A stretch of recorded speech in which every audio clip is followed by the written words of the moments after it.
Where are you from? For most of you, this is a straightforward answer.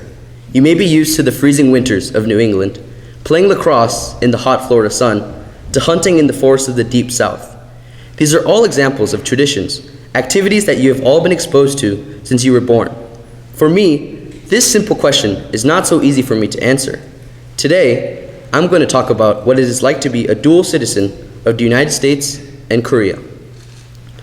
Both my parents were raised by Korean immigrants in the United States. My father was born and raised in Chicago, and my mother followed my grandfather around the country for his postgraduate education. I'm the eldest of 5 children, and 3 of us were born in different countries. I was born in Seoul, Korea, but due to my father's job in finance, by the time I was in 4th grade, I had lived in many of the major hubs in the world, including Hong Kong, Singapore, Chicago, New York, and Los Angeles. As a result of my peripatetic life, coming to Cardigan in the beginning of 7th grade and starting a new life was not a big deal. Experiencing the vast diversity of Cardigan was not something new, as in Hong Kong and Singapore, there are people from all over the world, so much so that people rarely ask where are you from and are satisfied by simply knowing what ethnicity you are. However, here in the States, where are you from is an important question. People want to know what neighborhood or state you are from, what sports teams you root for, where your ancestors came from. Soon after arriving at CMS, I was hit with the realization that Americans thought I was from Korea and Koreans thought I was American. I began to question my own social identity. What does it mean to be Korean? American? What did it mean to be Korean American? Was I an American for living the majority of my life in the States? Or was I a Korean because of my ethnicity?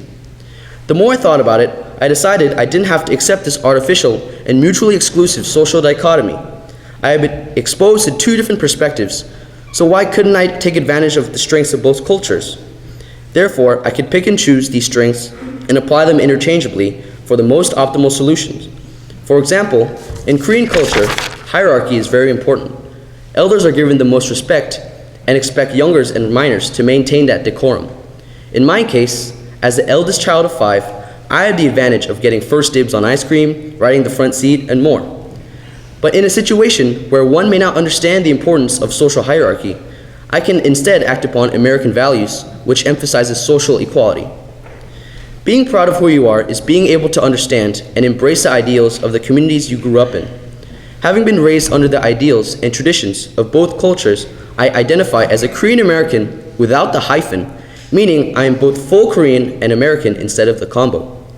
But it is also important to understand that each and every one of us represents each community that has helped us raise us.